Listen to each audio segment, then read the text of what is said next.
Man, does it feel good to be back. It's Tuesday, December 13th, and for those that celebrate it, we're only 12 days away from Christmas.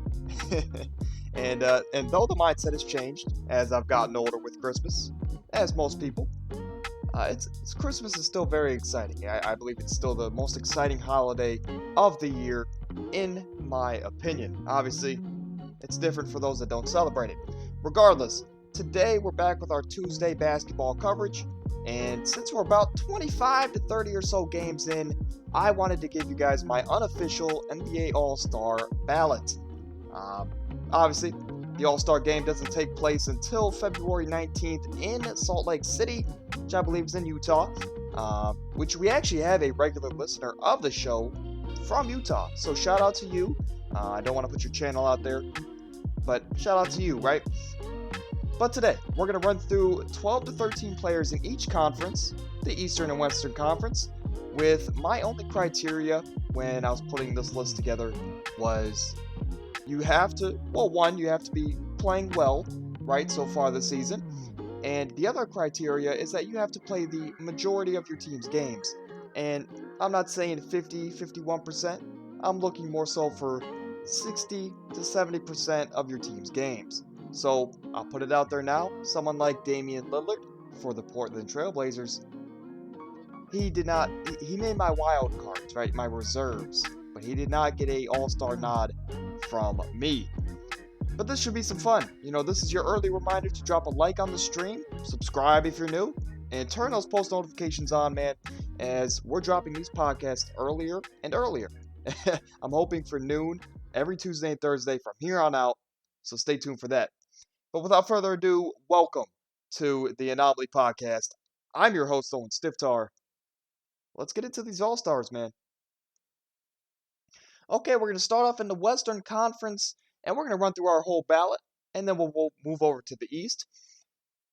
Starting with our guards in the Western Conference, we have Stephen Curry for the Golden State Warriors and Luka Doncic for the Dallas Mavericks. These two, they're self-explanatory if you ask me. Steph Curry, he's averaging 30 points, 7 rebounds, 7 assists on 50, 40, 90 splits. These numbers are amazing. And in a way, they are mirroring his unanimous MVP year, minus the wins, obviously. This year, he has more than 9 losses, which is what he had in 2016. But even though this Warriors team has struggled this season, especially record-wise, I think they're currently the 9th seed in the playoff standings in the Western Conference. Steph Curry is the reason they're still afloat. Steph Curry is the reason why they just beat the Boston Celtics, who look like the most dominant team in basketball. Steph Curry is the reason why they are the 9th seed and not the 12th seed or the 13th. You get what I'm saying? But I shouldn't have to explain why Steph Curry is so great. He gets the starting nod here in the All-Star game. Next up, I have Luka Doncic.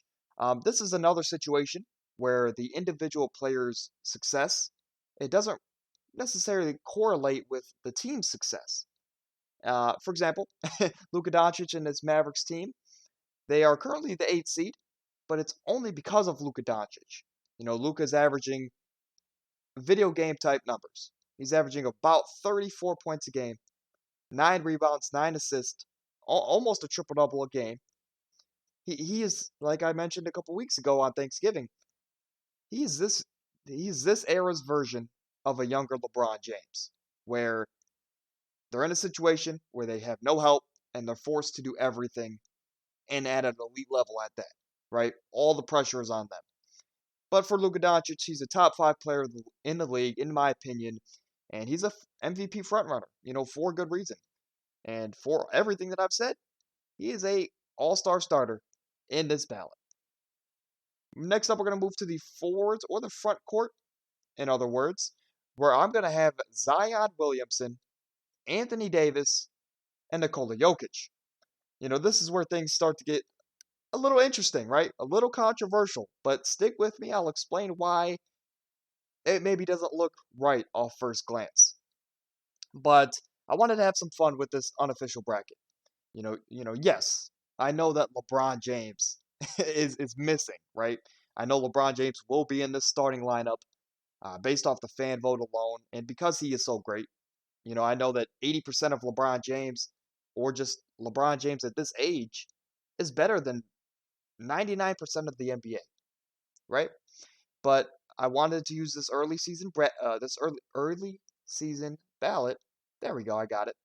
I wanted to use this early season ballot to show some love to some other players, and for that reason, I gave LeBron James's spot to Zion Williamson. Zion, he's been hooping this season, especially as of late. This Pelicans team that Zion is on, they are on a 7-game win streak, I believe. And at the time of this recording, I'll put it that way, they're on a 7-game win streak. They're first in the West, and a large part of that is because Zion. Zion he's been averaging basically 30 in the 7-game stretch. He's been the bully, and he's even played some point guard. So he's been the bully that we all know, sprinkling in some point guard. He's been dominating. That's the reason I give him the All-Star nod or the All-Star starter nod over LeBron James as of right now, right?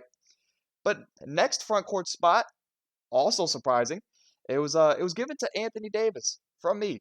I know it's crazy to give a starting spot to a LeBron-led team, and that starter isn't LeBron James. Again, I get it. But for Anthony Davis to come into the season constantly, I mean, it's been since the 2020 NBA season, which was the infamous bubble season. Since that point, Anthony Davis has constantly heard slander. Like it's almost every week you hear something new about Anthony Davis, and there's been doubts. I mean, some people are questioning if he was a top 25 player in the NBA anymore. Safe to say he's come out this season. He's proved that he still is a top 15 player. He's been the Anthony Davis that we've all known and we've all loved over the years. But it's fun seeing him dominate the way he has been early on this season. It's also LeBron James, Anthony Davis's teammate, obviously. He's missed a decent amount of games this season, so that's also another reason we could give it to Anthony Davis over LeBron James. But hey, I'm going to give it to AD as of right now. It is crazy to think, however, I just thought about this, that come All Star time in February, even though this Lakers team might be a 7 seed or an 8 seed, they might have 2 All Star starters in LeBron James and Anthony Davis, because LeBron James is LeBron and Anthony Davis has been so dominant. How could you leave him out the starting lineup? So it's very interesting to see how the NBA season will play out, and if this Lakers team is not a top 4 seed, it'll be interesting to see who will get that starting nod. Who knows? It might be Anthony Davis. But certainly not least, I should say, is I gave my last spot in the front court in the West to the best center in the NBA, in my opinion, Nikola Jokic. This one's self-explanatory. He's a back-to-back MVP in the NBA. The Nuggets, they've started the season rather disappointing. We'll say that, but starting rather disappointing. I mean, they're still third in the West. They've been okay as of late, and a big part of that obviously is Jokic. The team runs through Jokic on both sides of the ball, believe it or not. Even though Jokic is not the defensive player that, let's say, a Joel Embiid is, or other defensive centers in the NBA, Jokic, that would be the kryptonite to his game, right? But Jokic's ability to impact a game in and game out, it's amazing to watch, right? For the third straight season, I believe he leads the league in plus minus rate, which is the best advanced stat that you could look at for the people that aren't numbers guys. So me, I'm not a big numbers guy, right?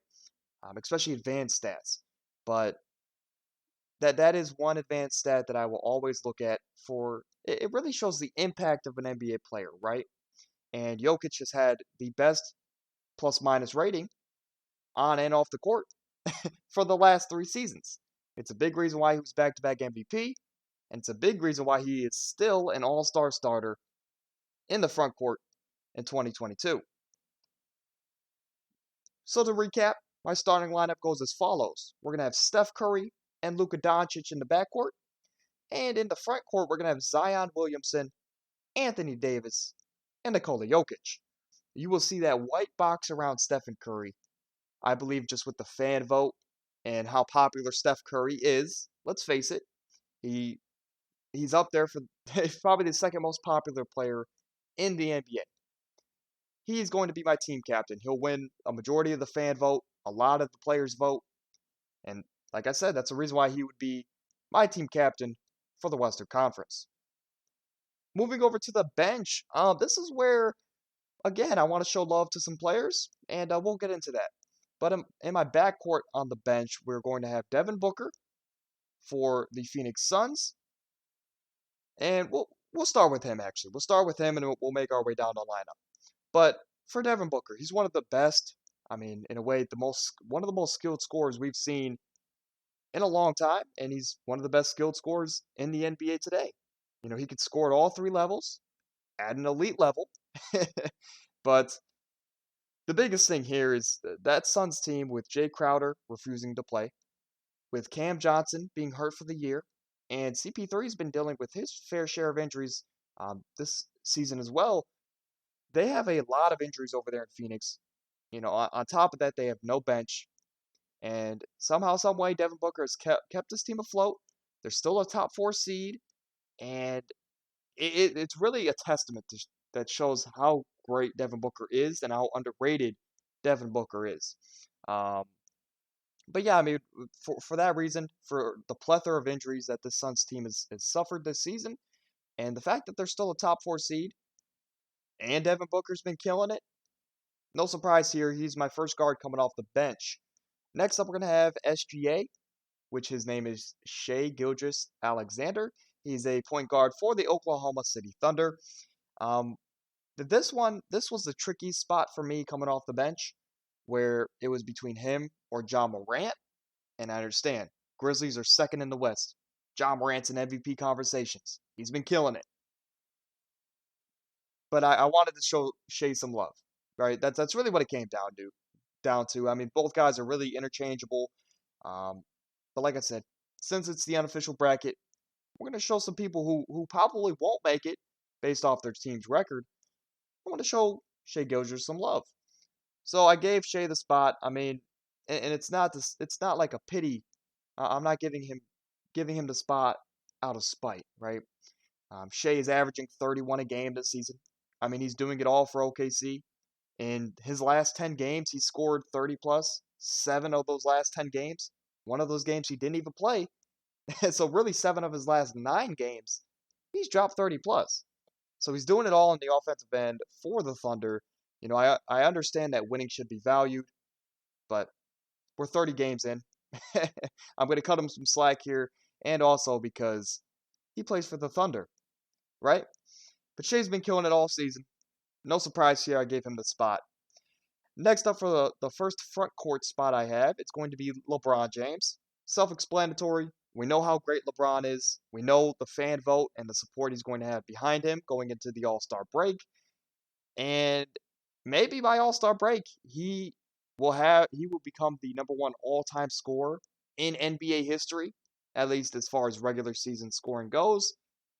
So another record for LeBron James. Again, like I said earlier with Anthony Davis and LeBron James, I believe LeBron will be a starter when it comes to playoff time. Even if this Lakers team is a 6 or 7 seed, I believe just with the fan vote alone, LeBron James will be a starter. Next front court spot, I'm giving it to Domantas Sabonis. This was the tough one, because I had to choose between one All-Star spot between him and De'Aaron Fox, the point guard for the Sacramento Kings. And I would definitely say the feel-good story for Sacramento Kings fans and just the NBA fans in general would have to be De'Aaron Fox, simply because he's been with Sacramento for years, especially all the years that they were terrible. But I look past that, and I got to give the nod to Domantas Sabonis. We're talking about a guy who's elite offensively, scoring and playmaking wise. He's a guy that does all the dirty work for this team, which every good team needs a dirty work guy. And Sabonis is that for the Kings, plus some on the offensive side of the ball. He's a big reason why this team is the fifth seed, and he's a big reason why this team lights that beam um, seemingly every other game. And last front court spot is going to be Lauri Markkanen, forward for the Utah Jazz. The biggest story 1 month into the NBA season, I think it was even in my video that said what we've learned 1 month into the NBA season. It was the Jazz. It was the surprising start to the season from the Utah Jazz. After in this past offseason, they traded practically their entire starting lineup, for draft picks, draft capital. They wanted to restart. And with that being said, they were expected to be a pretty bad team this upcoming season. They were expected to be at the bottom of the conference, get a high draft pick, draft a good player, and build that well-oiled machine we talked about on the Thanksgiving special. But that was supposed to be the outlook for this Jazz team coming into the season. Lauri Markkanen, as well as other veterans on that team, they came out and they were 10-1 at one point. They were number one. They were the number one seed in the West at one point. So they were killing everybody to start the year. And I understand that as of late, I think they're the 8th seed right now in the West. They've come back down to earth. Unfortunately, it was fun to see them play. They've come back down to earth in a way, but I believe if the All-Star game were today, that early season success matters, and that's why I'm giving the spot to Lauri Markkanen. He's also taken a step offensively this year. He could be a key part to the Utah Jazz's future. So to recap my bench plus my wild cards here, which we'll talk about. My bench starting five, we're going to have Devin Booker, Shai Gilgeous-Alexander, LeBron James, Domantas Sabonis, and Lauri Markkanen. My wild card spots, usually on an all-star team, only 12 players make the team, but with injuries or just with people sitting out of the all-star game for more rest,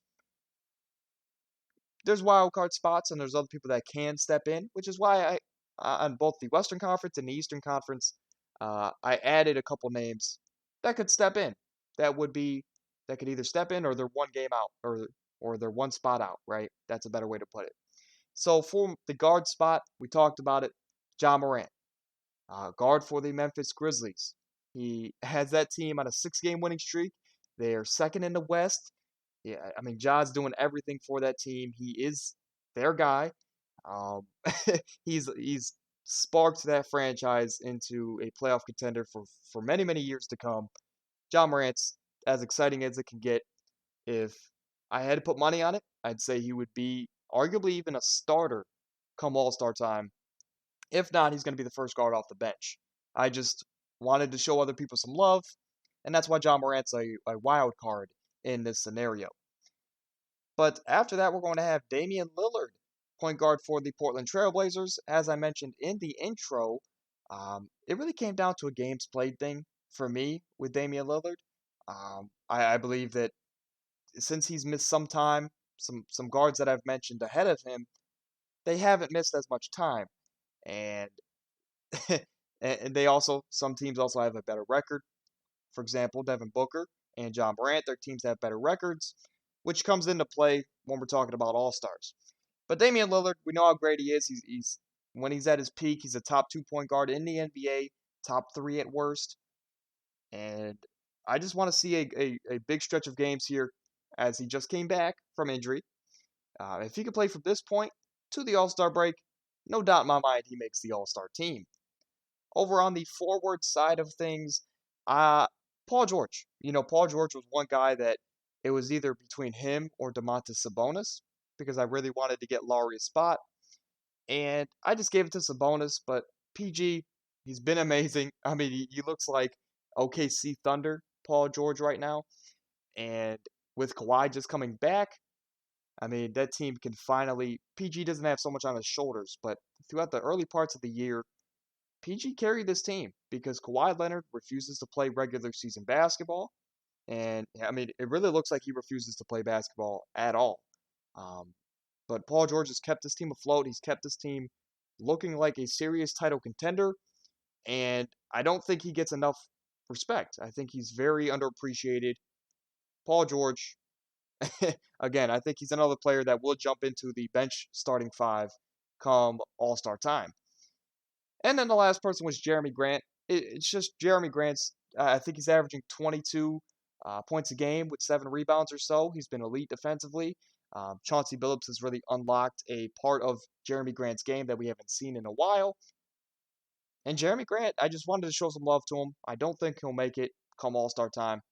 But as of right now, he's playing like an All Star. And I wanted to show him love because of it.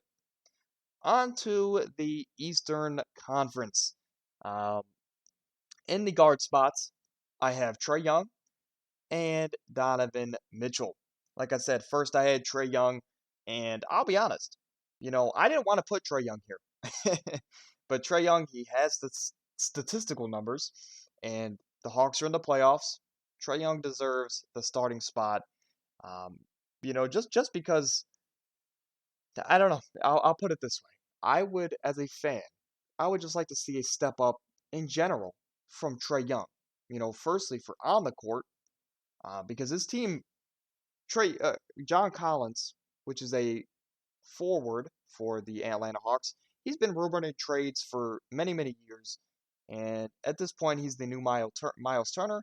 He's not going to be traded, right? So this Atlanta Hawks team, they're not going to make any trades, and I would like on the court, I would like to see Trae Young take a step up because this team, you can't be content with mediocrity, right? And you can't just be happy being a 6 to 8 seed every single season. Trae Young, I believe, needs to take a step up on the court, and, it's not even statistically, right? Of course, I'm only comparing Trae Young to Trae Young.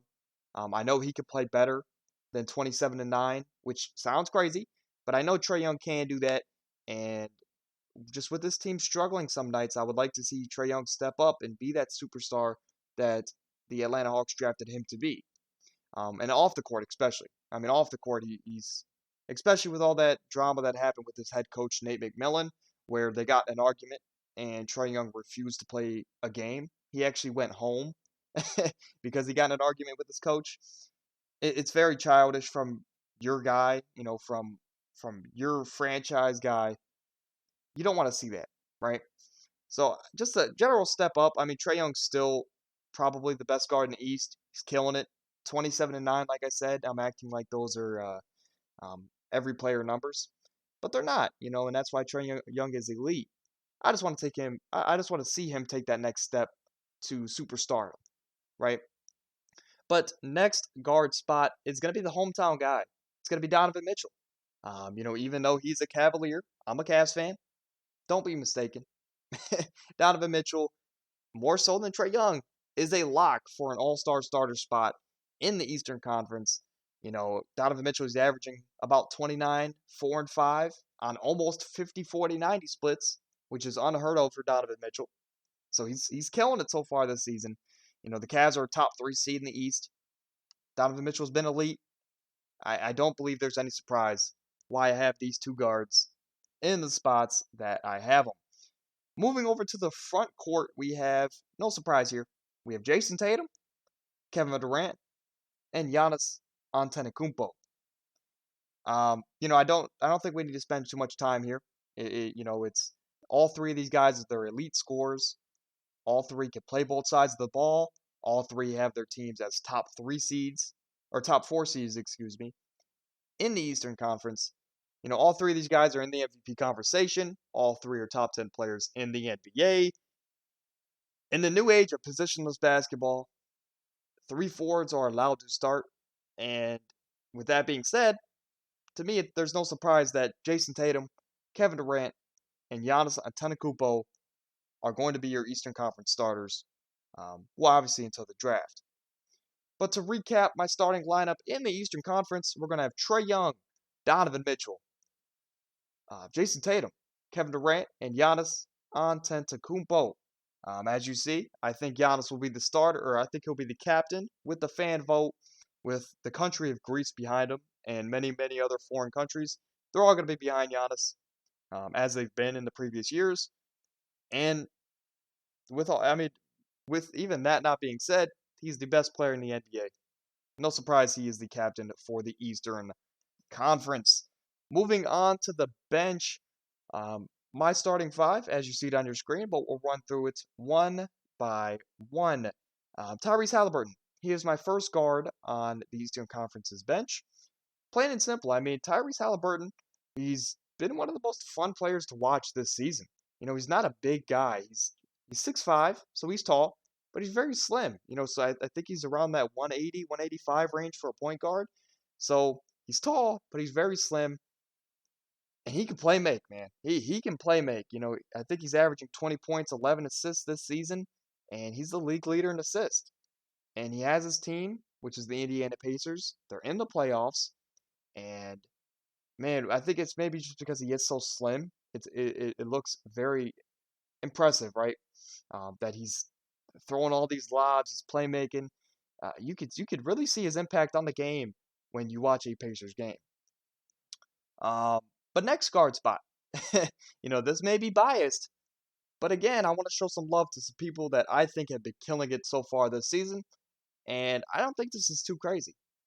But when we talk about elite playmakers, just like Tyrese Halliburton, Garland, Darius Garland, guard for the Cavaliers, his name is in that conversation, no doubt about it. I mean, Darius Garland, if we're speaking only on statistics, I believe he's top 5 or top 6 in assists per game. So Darius Garland, let's not look over him. He's been killing it. Even though he's taken a backseat this year to Donovan Mitchell, he's still been playing great, and he's helped this Cavs team be a top 3 seed in the Eastern Conference. For my first forward spot, it is going to be Jaylen Brown, forward slash guard for the Boston Celtics, which is the number 1 team in the NBA. I was tempted to give Jaylen Brown the starting spot in the backcourt of the Eastern Conference over Trae Young, but I'm not sure now with some talent coming back for the Boston Celtics. I'm not sure if Jaylen Brown would be considered as a guard, right? I'm not sure he would classify as a guard when it came to ballot time. So just to be safe, I put him as a 3, and no doubt in my mind, he's the first forward to get this spot. Next up, we're going to have Pascal Siakam. He's without a doubt one of, if not the most underrated players in the NBA. A lot of that has to do probably because he plays in Toronto. But he's averaging 25 points, 8 rebounds, 7 assists, near triple-double. He's been killing it. He was an All-NBA player like just last season. Pascal's been killing it. He's been great offensively. The biggest thing for me coming into the season for Pascal Siakam was his defense, right? This was before Scotty Barnes was hurt. Me, as well as many other fans, wanted to see Pascal take a step defensively or just take a defensive lead role, right? Much like a Marc Gasol did for this team back in 2019 when this Raptors team won the championship. And he's done that. I mean, Pascal Siakam has taken that step defensively this season, and with the multiple injuries to this team, like I mentioned, Scotty Barnes, he's out for, I believe, the whole season. Don't quote me on that. If not, he's out for a decent amount of time. Scotty Barnes, he's out, and Fred VanVleet is also out. Or he, let me clear that up. Fred VanVleet, I said he was injured because no, technically he's not. He's still playing, right? But you couldn't tell. He's been playing terrible, and he's been an injury to this offense of the Toronto Raptors. But that's what you get with Fred VanVleet. I mean, he's going to have a 20-game stretch where he's terrible. Then he's going to have a 30-game stretch where he's great, right? So it's the plus and minuses with Fred VanVleet. But to get back on track, Pascal, he's their leader. He's been killing it this season. He's taken a step up in the void of Scotty Barnes, and he deserves an all-star front court spot, in my opinion. And last but not least, it's arguably a top 5 player in the NBA. Not to me, but to many, Joel Embiid. Joel Embiid, it's very arguable that he should be a starter, especially in the Eastern Conference. And to be honest with you, I wouldn't be mad at that. But it's more so, it's not that Joel Embiid has been bad this season or that he's played worse than the guys ahead of him. It's just, I mean, it could come down to something as little as record, right? And right now, his team is fifth in the Eastern Conference. A big part of that's probably because their secondary star, James Harden, was hurt, and he is still hurt. Yet, Joel Embiid has kept them afloat. He has kept them a top five seed. I guess for me, it really came down to Kevin Durant or Joel Embiid. And I can't see Kevin Durant coming off of a bench at this point in his career in an All Star game. So I went KD. Plus, Embiid's missed some time um, early on this season. So to recap the bench plus the wild cards for our bench starting five, the first five coming off the bench, we have Tyrese Halliburton, Darius Garland, and for the forwards we have Jaylen Brown, Pascal Siakam, and Joel Embiid. The two other people that I would say make up this team, because 12 people make a team, would be Bam Adebayo for the Miami Heat. And that last spot is tough. I would probably give it to Drew Holiday over Kyrie Irving, just because of how dominant the Bucks have been this season. But as you see, my reserves would go as follows. We would go Kyrie Irving, OG Anunoby, who is very underrated for the Toronto Raptors. I want to show some love to OG. And Kristaps Porzingis, which I'm just now noticing I didn't get him on the screen. But Kristaps, you're within our hearts, I guess, is a way to put it. But that is our recap of the Eastern Conference bench. And now we're going to look at an overall picture of each team's All-Star teams, right? In the Western Conference, you're going to have Steph Curry with Luka, Zion, Anthony Davis, and Nikola Jokic to round out the West starting five, with the bench being Devin Booker, Shai Gilgeous-Alexander, LeBron James, Domantas Sabonis, Lauri Markkanen, Damian Lillard, Paul George, Ja Morant, and Jeremy Grant, right? Now, obviously, only 12 people can make the team, but if I had to put together, what would that be? 4, 8, 12? These are my top 14 players in the Western Conference. Moving on to the East. For the East, my captain is Giannis. I believe to round out the starting five, we have Trae Young, Donovan Mitchell, Jason Tatum, and Kevin Durant. On the bench, we have Tyrese Halliburton, Darius Garland, Jaylen Brown, Pascal Siakam, and Joel Embiid. My wild card slash reserves would be Bam Adebayo, Drew Holiday, OG Anunoby, and Kyrie Irving. You know, these guys, these are your top 28 players for the All-Star ballot, in my opinion. And yeah, I mean, I'm not too mad at the list at all. But that's going to do it for today's show. You know, I tried to get you guys in and out today. You know, yes, you guys like to poke the joke. Yes, just like a gas station, as I've mentioned a couple times on this show. But hopefully you guys enjoyed the show. I did something a little different today. I try and switch it up on these Tuesday shows because I do understand in Cleveland, basketball is not the top sport. It's not the top priority. But hopefully you guys enjoyed nonetheless. Let me know what you guys think in the live chat or just in the comments below. Who'd you put in? Who did I snub for my All-Star teams? Let me know. I'm always willing to, I'm always excited to see what you guys have to say and interact with you guys, right? So get at me with that stuff. But if you haven't already, like the stream, subscribe to the channel, turn those post notifications on as we're moving now. We're shifting our times on Tuesdays to noon. So keep those post notifications on, man, because if you're like me in any way, I tend to forget some things like that. So that post notifications button, it takes that out of your it takes that out of your mind, right? YouTube will alert you when I go live. But I will see you guys on Thursday with our Week 15 NFL coverage as the playoff push is starting now, and it's getting spicy as we get closer to the NFL playoffs. But until Thursday, peace, love, and hugs. I'm out. Hopefully you guys enjoyed the show.